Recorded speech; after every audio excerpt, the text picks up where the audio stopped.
Hi, my name is Jim Lang, and this is my assignment for U.S. history. Jacob Douche. Have you ever heard that name?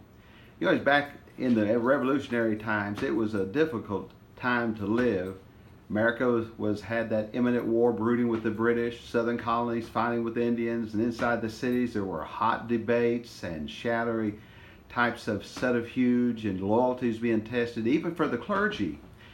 These particular times were very, very difficult. Many of the congregations in cities like Philadelphia were divided into one or three sections during an average worship service. One section would be filled with the loyalists who were loyal to England and to the king, and another would be filled with those who supported the Patriots' cause, and then the third would be those who considered themselves neutral, neither loyalists or patriots, until they were forced to be on one side or the other. Well, the clergy themselves were also challenged to choose sides. Christ Church in Philadelphia, a well-established Anglican church during the Revolutionary period, was attended by several revolutionary figures such as George Washington and Betsy Ross and Benjamin Franklin, Benjamin Rush, Robert Morris, and others. One of the duties of the Anglican church clergy at every church service was to offer up prayers for the royal family, especially for the king, according to Holmes 1978. Since Christ Church was part of the Anglican church denomination, the rector or the priest was required to publicly pray for the king. During this period, these churches found themselves in a difficult situation: either include public prayers for King George III or stop praying for him altogether, which was not an easy decision. The main individual difference would be in the sermon content and the delivery style left up to the individual priest.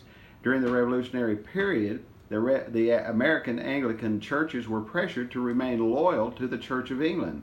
In 1775, Richard Peters was the rector of Christ Church, but he became burdened by his age and bad health and resigned as the rector, and the vestry then recommended that Reverend Jacob Douche be elected in his place, according to High 1995.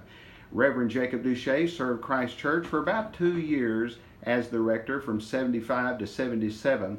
Records 1879 show, but those 2 years were filled with personal as well as political challenges, suspense, and fear. The story of Jacob Douche is a strange but intriguing one, filled with acts of courage, mysterious teachings, and puzzling episodes.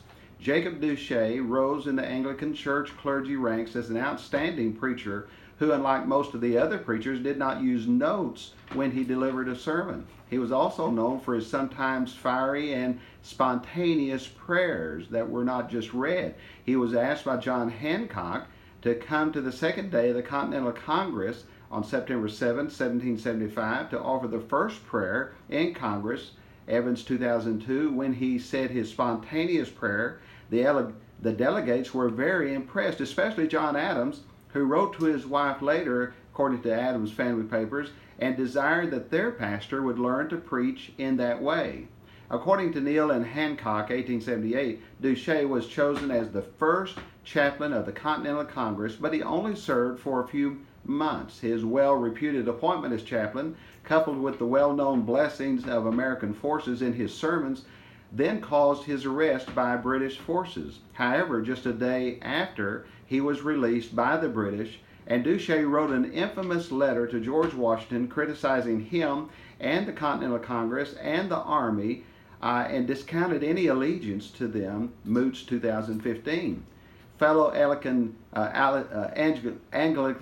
clergyman Jonathan Butcher, a loyalist, said in 1797 that Douche had undermined his position of their fellow Church of England clergy as he reflected upon the causes of the American Revolution. Spalding stated that Butcher's responses to Douche in 1775 were particularly painful, in that Douche was referred to as a man of great worth and amiableness of character, a clergyman whom I have known the pleasure to know, and who I believe is not generally known than he is beloved.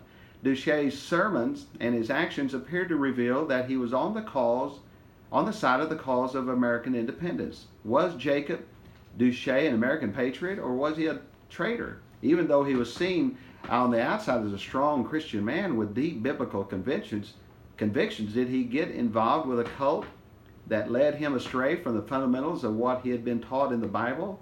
Garrett in 1975 argued that there were others who had great spiritual influence that impacted Douche, such as Richard Peters, who introduced him to the revelations of Jacob Beeman and to the writings of the English mystic William Law. Peters was about 60 years old when he became the rector of the Christ Church in 1762, and in the beginning had solid ideals on Christian perfection and the duties of believers to live lives of devotion and service. But Garrett stated that Peters eventually began to insert in his sermons some of the mystical doctrines of Beeman and Law, to the occasional consternation of his congregation. His young protege, Jacob Douche, on the other hand, kept his deepest personal convictions on these mystical beliefs out of his sermons.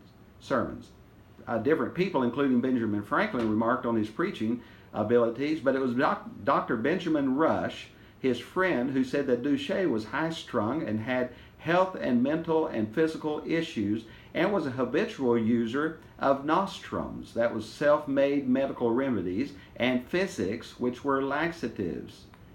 Clark Garrett in 1984 stated that Emanuel Swedenborg had an enormous impact on Jacob Douche. Frothingham, 1882, stated his doctrines were a little short of a new gospel when they were delivered, such as there is one life, and that life is from the Lord. There is no Satan. There is no principle of evil. Heaven and hell are both from the same source. No man is born predestinated to hell. Heaven removes hell in man. True religion consists in love to God and love to others. The sacraments are signs, and the church is representative, and other things. Frothingham noted that these are just a few of the divine commonplaces that were scattered up and down the pages of Swedenborg's writings, reoccurring again and again with a colorless monotony that soon become tiresome, and with a sober-sidedness of the statement which deprives them of effect.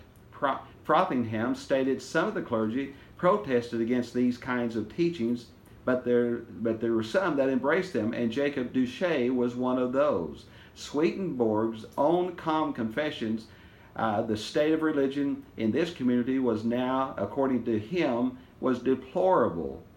Neal and Hancock stated that other preachers noticed something inconsistent in the preaching of Douche that was confusing. One said that it was obvious that Douche was a mystic who had been indoctrinated into the teachings of Beeman and William Law, Neal and Hancock's. By all accounts, though, according to Clark in 74, Douche became obsessed in following the teachings of Emanuel Swedenborg, who had espoused these new theologies outside the realm of normal biblical teaching, with ideas surrounding a new Jerusalem church order.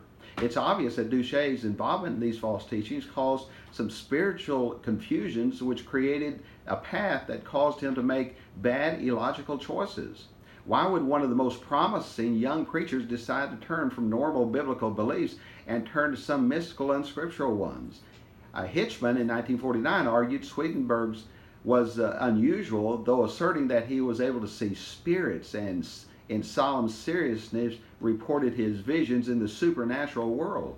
Hitchman also stated that Swedenborg resigned all his offices and devoted himself wholly to his mission to proclaim Christendom the hidden truths of the Gospels. According to Hitchman, this was due to his belief that he had actually seen the Lord himself, the Savior, who told him that he had been chosen to interpret to mankind the inner and spiritual meaning of the Bible. So what happened to Jacob Douche, who went from becoming one of the most popular pastors during the Revolutionary era to a man that many believe became a traitor? Even the strongest must be always on guard against attacks. 1 Peter 5:8 in the authorized versions issues a warning about this when it says, "Be sober, be vigilant, because your adversary, as the devil, as a roaring lion, walketh about, seeking whom he may devour." And while it is not possible to know what Douche was thinking or even what he believed deeply in his soul, it can be surmised that his preaching noticeably changed according to some of his congregants, and that he was involved in some type of drugs which could have affected his health both physically and mentally. At the same time, he was indulging in and embracing the false teachings of Swedenborg.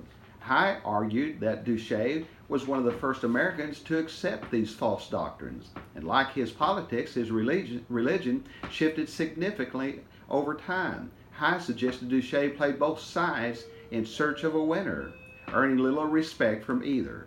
Douche wrote to George Washington on 3 occasions. On August the 5th, 1775, he told Washington that he had long been an admirer of his amiable character and was glad of this opportunity to pay tribute of respect. In papers 1777, he told Washington that his prayers were continually for him and his brave troops.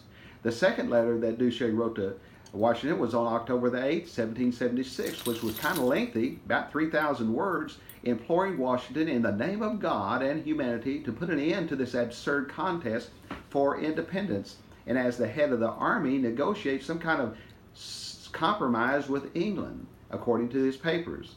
And the third, according to Douche in 2013, Douche wrote several letters, beginning around April the 2nd, 1783. One he wrote to the rector of Christ Church, William White, wherein he inquired of his prospects to maybe come back to America, his first love. And he wrote several letters to several of his friends.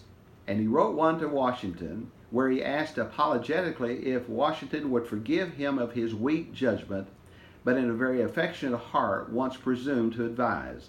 Douche explained that it was certain circumstances that convinced him that it was his duty to write his derogatory letter to Washington, and that it was because of his own ignorance. He told Washington that the fight for independence appeared lost to him, and the best act of salvation was to just simply rescind the Declaration of Independence. He concluded his letter by asking Washington to pardon his error of judgment and repeal his banishment from his native land, America. One of his friends, Elizabeth Powell, responded to his letter by telling him to just be happy in his present exile.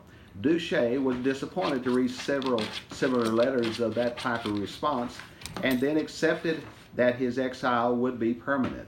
Douche stated in September 1783, Douche received a brief response from Washington that said, "Personal enmity I bear none to any man. So far, therefore, as your return to this country depends on my personal voice, it would be given in favor of it with cheerfulness. But removed as I am from the people and policy of the state in which you formerly resided, and to whose determination your case must be submitted, it is my duty, whatever my inclination, to leave its decision to its constitutional judges."